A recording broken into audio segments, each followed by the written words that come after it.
তো আজকে আসলাম ছত্রপতি শিবাজি শিব জয়ন্তীতে। Hello guys, welcome to my new video. এখন বাজে রাত 11টা, আমি আছি ছাদের উপরে। যেহেতু আজকে ডিউটি আছে তো এখন গিয়ে ঘুমোতে হবে। সবার সঙ্গে ঘুম থেকে দেখা হচ্ছে। আমি একেবারে ডিউটির জন্য রেডি হয়ে গেছি গাইস। এখন বাজে 12:45 আর আমি এখন আছি সাই মন্দিরের সামনে। আমি গাড়ির জন্য ওয়েট করছি কখন গাড়ি আসবে। তো আজকে 19 তারিখ, তোমরা সবাই তো জানো 19 তারিখ শিবাজি ছত্রপতির জন্মদিন। সেই উপলক্ষে গোয়াতে দ্য বিগেস্ট র্যালি হতে চলেছে। তো কালকে বিকালবেলা ভাবছি আমি সেখানে যাব।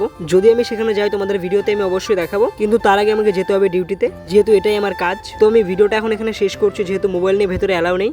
তো সবার সঙ্গে দেখা হচ্ছে একেবারে সেই সকালবেলা। তো গুড মর্নিং গাইস, আমার ডিউটি শেষ আর আমি রুমে ফেরার পথে নিয়ে নিয়েছি একটা স্টিং। সাই মন্দিরের কাছে বসে আমি সেই স্টিংটা পান করছি।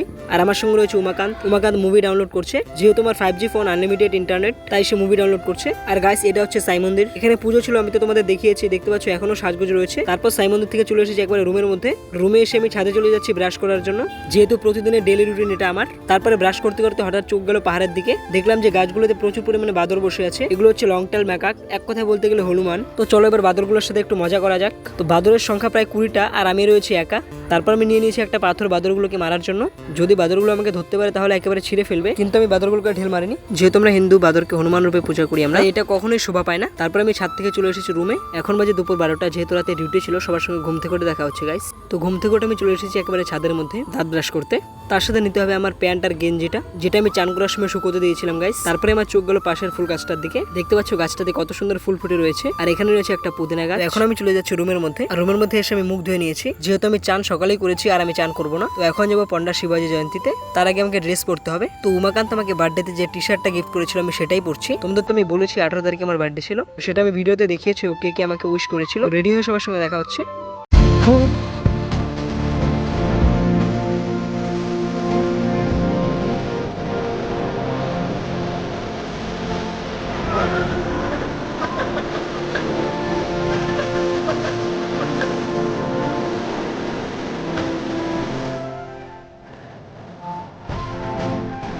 গাইস, আমি শু পরে নিয়েছি। তো চলো এবার যাওয়া যাক। সর্বপ্রথম আমাকে যেতে হবে সাই মন্দিরের সামনে। সেখান থেকে আমাকে পন্ডার বাস ধরতে হবে। আর আমি দোকান থেকে কিছু সেন্টার ফ্রেশ নিয়ে নিয়েছি। 5 মিনিট ওয়েট করার পর আমি বাসে উঠে গেলাম। আমাদের পন্ডা যেতে 15 থেকে 20 মিনিট লাগবে। তোমরা দেখতে থাকো ভিডিওটা। আর গাইস, ভিডিওটা খুব মজাদার হতে চলেছে। আর ভিডিওটা ভালো লাগলে ভিডিওতে অবশ্যই একটা লাইক করে দিও।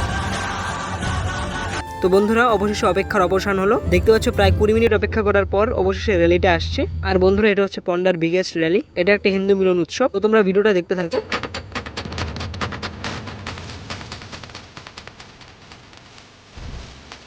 তো দেখতে পাচ্ছ সবার প্রথমে গোয়া পুলিশ যাচ্ছে, যেহেতু শান্তি বজায় রাখাটা সবথেকে বড় বিষয়।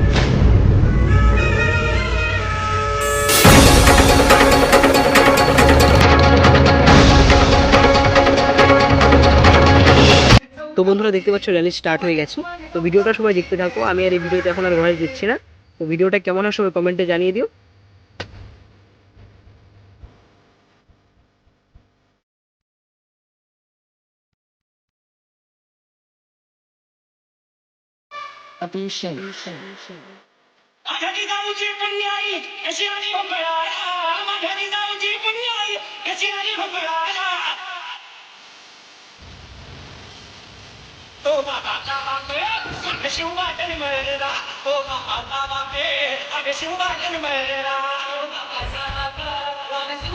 তারপর দেখতে পাচ্ছ একজনকে শিবাজি মহারাজ সাজিয়েছে।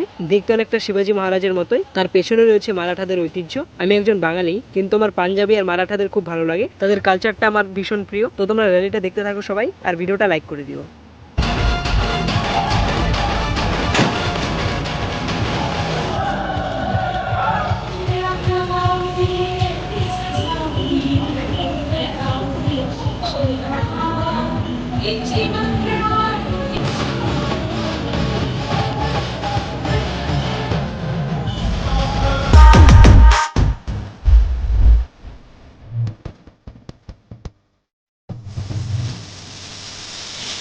তো জয় শ্রীরাম গাইস, দেখতে পাচ্ছ এটা হচ্ছে পন্ডা হাইওয়ের নিচে। আর এখানে কি পরিমাণ লোক জড়ো হয়েছে, আর সবকিছু নজরদারিতে রয়েছে পুলিশ। তো দেখে মনে হচ্ছে গোটা পন্ডার লোক আজকের এই ঐতিহ্যবাহী উৎসবে সামিল হওয়ার জন্য এসেছে। তো আমি নিজেকে আজকে অনেক ধন্য মনে করছি একজন হিন্দু হয়ে এখানে আসতে পেরে। এখানে না আসলে জানতেই পারতাম না যে গোয়ার ঐতিহ্যবাহী উৎসব এত সুন্দর হয়। সমস্ত ভাবে যে গোয়া বিচের জন্য বিখ্যাত। হ্যাঁ, অবশ্যই গোয়া বিচের জন্য বিখ্যাত, আর তার সাথে বিখ্যাত এই হিন্দুত্বের জন্য। আর চারিদিকটা দেখলে তুমি বুঝতে পারবে যে কি পরিমাণ লোক এখানে রয়েছে। উপরের রাস্তাটা পুরো বুক হয়ে গেছে একদম, এত পরিমাণ লোক রয়েছে। আর আজকে এখানকার এরিয়া টোটাল বন্ধ, এদিক দিয়ে আর গাড়ি চলাচল করবে না আজকে। তো গাইস আজকে প্রচুর আনন্দ করলাম, দেখতে পাচ্ছ এখন রাত হয়ে গেছে, তো এখন আমাকে রুমে ফিরতে হবে আর আমি ভিডিওটা এখানে শেষ করছি। তো কেমন লাগলো তোমাদের এই র্যালি তোমরা কমেন্টে একটু জানিয়ে দিও। তারপর গাইস আমি উঠে গেছি গাড়িতে, হয়তো রুম পর্যন্ত যেতে পারবো না, আমাকে হেঁটে যেতে হবে, র্যালির জন্য সবকিছু বন্ধ রয়েছে এদিকে। তো দেখতে পাচ্ছ আমি অবশেষে হেঁটে রুমে যাচ্ছি, এখন বাজে রাত 9:30। তো চলো এবার রুমের দিকে যাওয়া যাক। তা আজকে আমার প্রচুর পরিশ্রম হয়েছে গাইস, যেহেতু অনেকটা হাঁটলাম আমি। তারপর দেখতে পাচ্ছ আমি গাইস চলে এসেছি 4 রাস্তার কাছে, দেখতে পাচ্ছ রাস্তা একেবারে পুরো ফাঁকা, যেহেতু এখানে আজকে একটা উৎসব আছে তাই সবাই সেখানে গিয়েছে। তো গাইস দেখতে থাকো ভিডিওটা, যেহেতু আমার খুব গরম লেগেছিল তাই আমি একটা মাউন্টেন ডিউ নিয়েছি কিছু কমলা। রুমে গিয়ে দেখা হচ্ছে। তো গাইস আমি ভিডিওটা এখানে শেষ করছি, ভিডিওটা কেমন হয়েছে সবাই কমেন্টে জানিয়ে দিও। তো আমি এখন ছাদে যাচ্ছি ভিডিওটা এডিট করতে, দেখা হচ্ছে পরের ভিডিওতে, সবাই পাশে থাকবেন। জয় শ্রীরাম।